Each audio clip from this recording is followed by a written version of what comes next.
Welcome back to Dad Mafia. This is your boy Caribbean Kev, about to get straight into this dad tale. About a time I almost had to fight a couple of dogs and this dude at a park. So check it out, man. Like and subscribe and drop a comment and let me know if you've ever had to get, let Papa Bear out of the cage. But basically, I'm gonna get right into it one time. This was in January this year, and me and my boy were in Santiago, Chile, the capital of Chile. And we were staying with his grandparents. This was the first time he had ever met his grandfather on his mom's side. And we were staying there, we were with them for like a week or 2 weeks, I forget. And then his mom came down, and they had real strict COVID policies. So she had to test before she left, and then touching down in Chile, she had to test again. And you're not supposed to leave wherever you're staying until your test results come. That's a whole nother topic, right? But so she lands at like 5 in the morning and starts feeling a little sick. And, thinking it's just a little sort of travel hangover, right? And they take a nap together and everything. And she's, in close quarters with all of us and with her parents.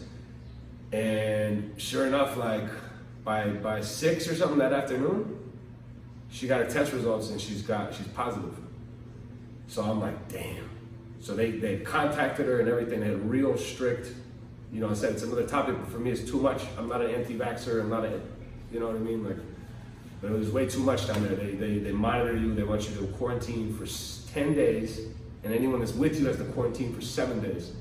So immediately 2 thoughts pop into my head. One is I can't be in an apartment with him on the 11th floor of this tower for 7 days, man. I'm not gonna do that. I'm just not gonna do that. And second, if he hasn't been exposed and hasn't been, if he's not contagious, if he's not infected, then I need to get him out of the house. You know what I mean? Because she as soon as she started feeling weird, she put a mask on and everything. So I'm like, there's a tiny chance that he's not infected.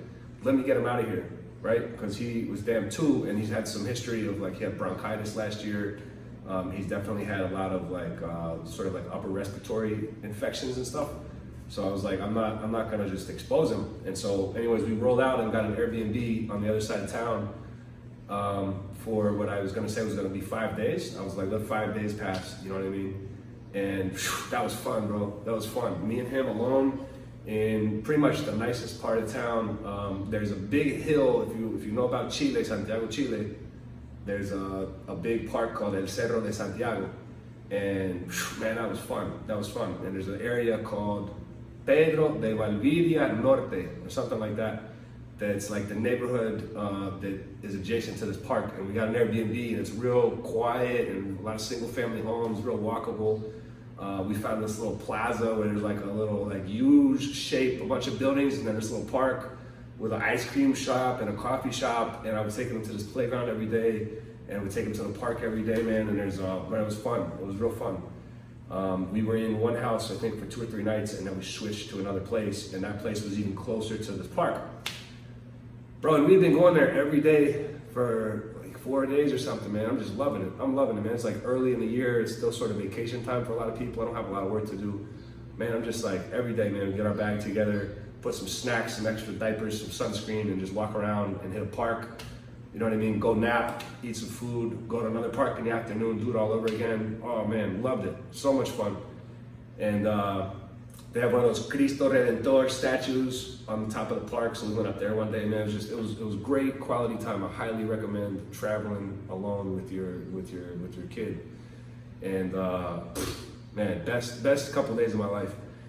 But one day, bro, every day we're at this park and we're meeting friends, and he's playing with whoever kids show up, and I'm sometimes talking to the dad or the mom, just little conversations and stuff.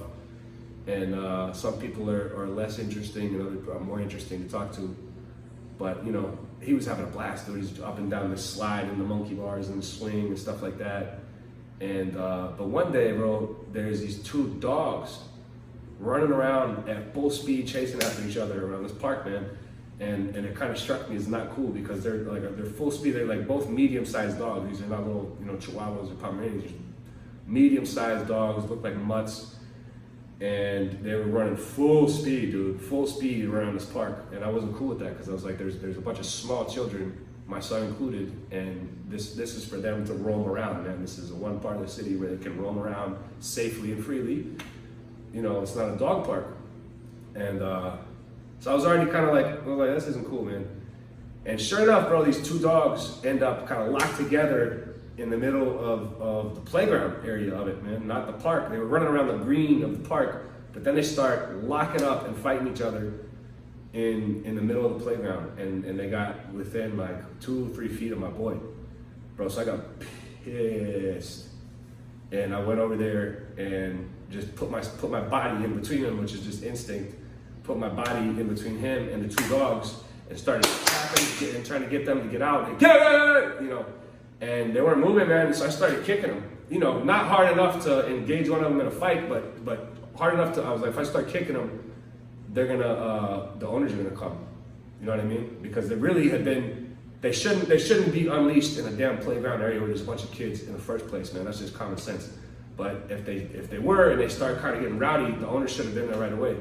And so, sure enough, both the owners come, and I cussed both of them out so hard, bro. And I told them, you know, like this is all I have to do this in Spanish, and I'm not even from there, but I don't care where I'm at. I don't care if I'm in another city or another country, if I have residency, if I'm on a tourist visa, if I was born there, it does not matter. My son is my son wherever I go, right? So I'm going to always defend and claim that right to protect my son and to make people respect his space wherever I'm at, you know? But especially I feel like I have that right at a damn playground, you know? And so I cussed them both out bad, man, and told them to get, it was like, if you don't get your dog out of here, bro, I'm gonna hurt your dog. And this is not a dog park, this is a playground, you know, get out. And the lady she didn't say shit, she just got her dog and started walking. And the dude was just kind of like, okay, but calm down. And I'm like, bro, you're gonna see what happens if you don't get your dog out of here, you're gonna see what I'm gonna do to you. And I was pissed, bro, I was pissed. And you know, it was just one of those times where you just see red and go into like protective mode, and that's what your duty is, your dad duty, man. Go. And I calmed down, man. And dude was kind of like, he sat down on the bench across the park, and he was kind of looking at me, man. And I just mean mugged him and spit on the ground and just kind of let him know like you can do whatever you want. And but I was pissed, bro. And I basically kind of left quick after that. But there was another family sitting down having like a picnic, kind of maybe like, I don't know, a couple hundred feet from me.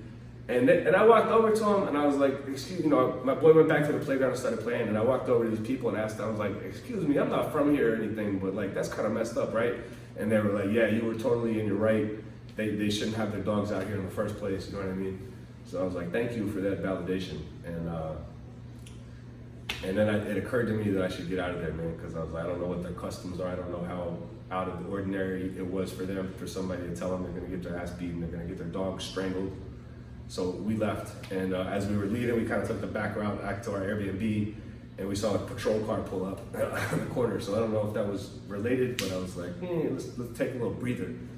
And we just went back to the pool and ate some Cheetos. So that's today's dad tale. I hope you guys are dadding right. Drop a like, comment, subscribe, help me grow this channel, man, and we can spread the dad gospel. Have a good weekend.